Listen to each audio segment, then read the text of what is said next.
this, I didn't really try out. I paid money, I was on a competitive cheerleading squad. They let me be on the team, and this was my junior year. And so basically, I learned the fundamentals of being a cheerleader. And at the end of that season, I went to my mom and dad and I said, you know what? I think I want to try out for the varsity cheerleading squad.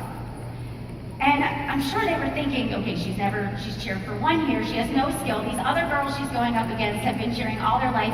They never put any doubt in my mind. They just said, if you want something, you have to work hard for it. And so I showed up the first day of tryouts with my notebook, my cassette tape, and I dubbed the music, and I wrote down every cheer, every chant, and I remember watching what everybody else did. I just took notes at the way they held themselves, their posture. I observed and I practiced. And then I went home from school, I locked myself in my room, and I stood in front of the mirror, and I practiced. I practiced my facial expressions, I practiced my high V's, my low V's. I did toe touches over and over again until I just fell into bed that night. And I got up the next day, and I did it all over again. And I don't ever remember looking at the other girls and thinking, they deserve it more than me. They've been doing this longer, they've been cheering all their life, they deserve to have a spot on this team. I just knew that I wanted to be a cheerleader, and that's what I was gonna do. And my mom told me I needed to work hard, so that's what I was gonna do. And so by the third day of tryouts, I was so sore, I could hardly walk, and my voice was starting to crack. And the rest of the girls had done the routine a few times, and they were done. They went out with their friends that night. And I went back home, and I practiced over and over and over again. And in this image, you can see Diana Nyad, and she spoke 2 years ago at Summit. And she talked about, she was a swimmer. She swam from Cuba to Florida. And she talks about how she couldn't have done it a fingernail more. And when she said that took me back. That is exactly what I did in that moment in high school, that defining moment where I said to myself, I can't do it a fingernail more, I am ready. And so I showed up on Saturday for tryouts. I went in there, I was confident, I was ready to go. All the other girls, they were out the night before, they thought they had a shoe in. And I gave it all I had, and I sat in the audience, I waited for them to call out the list of who made it. And what they do is you have a number, and your numbers get posted. And I ran up to find my number, and I scanned the list. And I'm looking for the line, because everybody below the line is cut. And I was the last person on the list. And I had made it. I had outworked the competition. I had no skill other than what I had taught myself in 12 months and those last 3 days of tryouts. And those other girls, some of those other girls probably stood there and thought, I deserve this. I've been a cheerleader. I've been on the varsity for 3 years. This is shoo-in, and I bet you they didn't try as hard as they could. And I outworked them because I wanted it more than they did.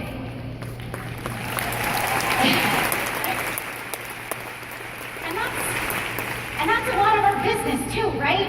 I mean, you think about this, you walk into Beachbody. I mean, I'm sure that 90% of you had no network marketing background. You didn't know how to use social media. You didn't know how to build a business on social media, but you taught yourself. We teach ourselves the things we want because we want it so bad. And so consistency.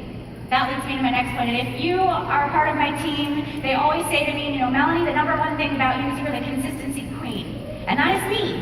That is me. I chose this image of this ballerina because when you think of a ballerina, what do you see? You see graceful, you see confident, you see sleek, and you think, man, she just owns that stage. She's meant to be up there. But when you take away that one ballet slipper or those shoes, what do you sometimes see?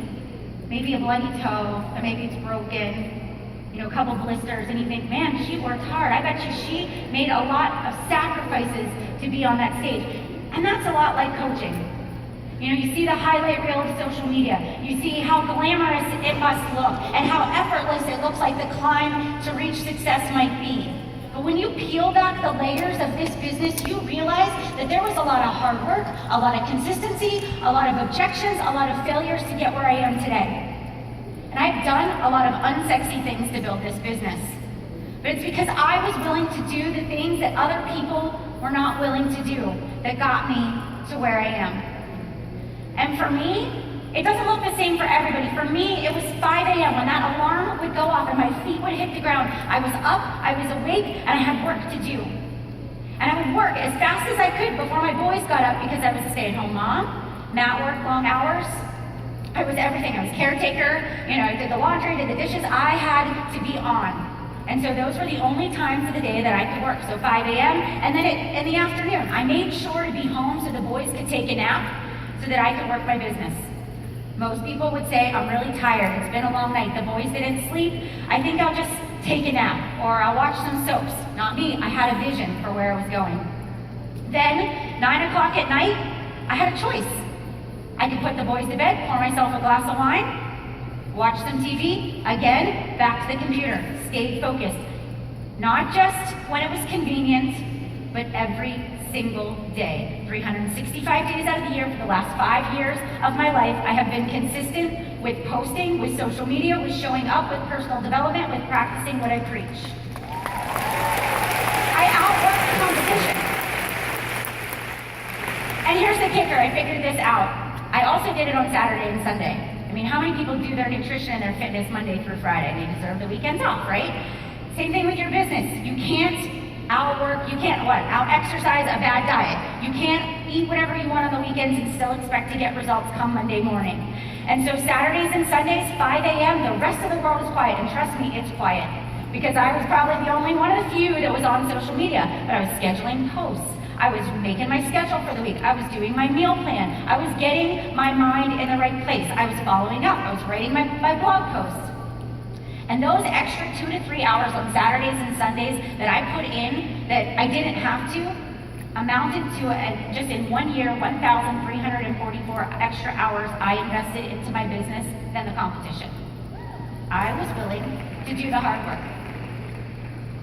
But I didn't just do it without a purpose. I had a purpose, and this is my dream board. This is a piece of poster board that Matt and I refused to have actually almost got thrown away at our last move. And Matt was like, I saved it, Melanie. And we made this in my kitchen with my coach and her coach. We sat with poster board and markers and magazines, and we talked about if we could accomplish anything in life, what would we want to do? And I put on there that I wanted to pay off my student loans. Because at the rate Matt and I were going, I'd make my last student loan payment when we sent Landon off to college. And I wanted to take my family on a successful trip to Disney that year. That was the trip. And I knew that we couldn't afford to take a trip like that, but if I could earn it, maybe it would prove to Matt that this business was legit because he wasn't a big believer. And also I knew it would feel really good to do something like that. And then also I put on there, I wanted to help 50 people transform their lives. I wanted to be a 2-star diamond. I wanted to go to leadership. I wanted to be an elite coach. I was 6 months into my business. I was an emerald coach when I made this. And I can remember hanging it on my wall in the basement and every day looking at that vision board of what I wanted to accomplish.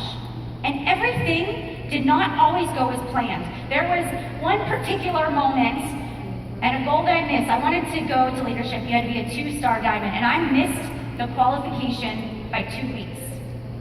And I can remember thinking to myself, I worked so hard. I deserve this. I have given every ounce of effort. My team, we worked hard. We couldn't have done it any better. And I thought to myself, you know what, Melanie, it's not your time. This is exactly where you're supposed to be.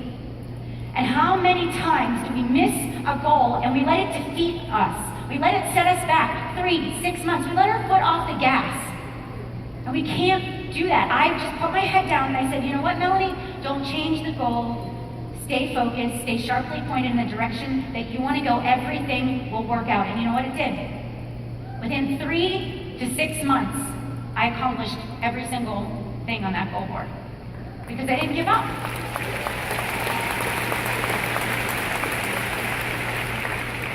And belief. I believe without a shadow of a doubt that Beachbody is exactly where I'm meant to be. I believe that from the minute I hit submit on that application to sign up as a coach, as scared as I was, as afraid as I was to take that first step into a business I knew nothing about, I believed in my gut that this is what I was called to do. I had a transformation. I was practicing what I was preaching. I knew it worked for me. I knew it was going to work for others. And you know what? I was not the kind of person that said I'm going to give it 3 months or 6 months or a year from now, and if I'm not making X amount of money or I'm not this ranked, then I quit. I'm here. I am here for the long haul. It's not 1 foot in and 1 foot out. There is no plan B. When you have that kind of mentality, you're in it. You are in it, and you will do what it takes to be successful. And confidence. I know we talk about confidence a lot, right? I mean, and confidence is hard. Confidence takes constant work, constant personal development. I'm shy. I'm introverted. Sometimes I prefer just to be by myself. I'm not always confident. Sometimes I have to give myself a little pep talk before I go out. But I'm human, right? That's what we do. But you know what? I'm just like you, and I want you to remember that. Why not you? You know, maybe you didn't have a perfect childhood. Maybe everything in life didn't go as planned for you. But don't let that be a crutch. Don't let that be a reason for you not to try hard, not to keep going. I had the opportunity now to get to go on 3 Elite 10 trips and talk to, and one of the traditions is to hear each person's story of how they got to where they are today. And each coach has stuff. And some of it is messy stuff. And a lot of that stuff could have been a reason, and a very valid reason, for them not to be successful. But they said, you know what? I'm going to take that stuff, that mess, and I'm going to turn it into my message, and I'm going to use it to inspire other people. I'm going to take what has been hard for me and use it to grow somebody else. So be confident in your gifts that you have to offer, because you know what? Why not you? There is no reason why you can't crush it. It just takes constant work and personal development. But if you put that as a key piece of your business, you will take it to the next level. So, as I wrap things up, I just want to leave you with a few pieces of advice. Things that I feel can help you start to change. Maybe you're thinking just a little bit to elevate you and put you sharply pointed in a different direction. And the first one is take control.